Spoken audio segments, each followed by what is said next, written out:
Hello বন্ধুরা, welcome back to my channel. আজকে আমি এখানে বানাচ্ছি চিংড়ির মালাইকারি, যেটা বাঙালিদের খুব প্রিয় একটা খাবার।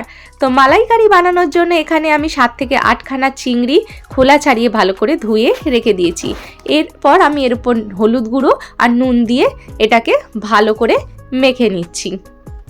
এরপর নিয়ে নিলাম একটা সর্ষে গুঁড়োর প্যাকেট আর কোকোনাট মিল্ক পাউডারের প্যাকেট। দুটো বাটির মধ্যে উষ্ণ কুসুম গরম জল করে রেখেছি, আর প্যাকেটগুলো কেটে আমি ওর মধ্যে প্রায় 15 থেকে 20 মিনিট এগুলোকে ভিজিয়ে রাখবো।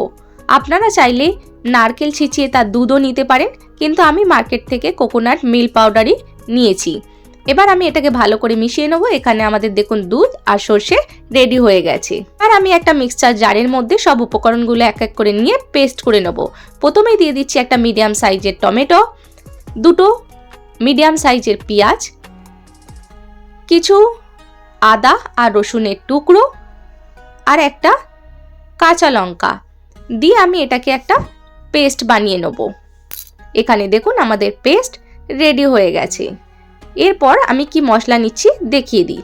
এখানে মশলার মধ্যে থাকছে জিরে গুঁড়ো, হলুদ গুঁড়ো, লঙ্কা গুঁড়ো, ধনে পাতা, কাঁচা লঙ্কা, গোটা গরম মশলা, তেজপাতা, আর থাকছে শাহি গরম মশলা আর কাশ্মীরি রেড চিলি পাউডার আর একটা ফ্রেশ ক্রিম। এবার আমি ওভেনের মধ্যে একটা কড়া বসিয়ে সর্ষের তেল দিয়ে দিচ্ছি। এরপর আমি এর মধ্যে মাছগুলোকে ভেজে নেব। তো আমি মাছগুলো এক এক করে এর মধ্যে দিয়ে দিচ্ছি। সব মাছ আমি একসাথে দিচ্ছি না, আমি 4 থেকে 5টা করে মাছ দিয়ে এর মধ্যে এক এক করে ভেজে নেব। তো এখানে আমাদের মাছ ভাজা দেখুন রেডি হয়ে গেছে। মাছ ভাজা গায়ের রঙগুলো একটু লালচে লালচে হতে, আমি খুব কড়া করে ভাজিনি, একটু লালচে লালচে হতেই আমি মাছগুলোকে তুলে নিয়েছি। এবার আমরা ফ্রেশ একটা কড়ার মধ্যে তেল দিয়ে তার মধ্যে গরম মশলাগুলোকে দিয়ে দেবো। গরম মশলাগুলোকে একটু ভালো করে এদিক ওদিক নাড়াচাড়া করে এর মধ্যে যে বানানো পেস্টটা ছিল সেই পেস্টটাকে আমরা দিয়ে দেবো। পেস্টটা দেওয়ার পর এর মধ্যে আমি ভালো করে এটাকে নেড়ে চেড়ে যতক্ষণ না তেল ছাড়ছে ভালো করে মশলাটাকে আমি লো ফ্লেমে কষতে দেবো। তারপরে আমি এক এক করে মশলাগুলো এর মধ্যে দিয়ে দেবো।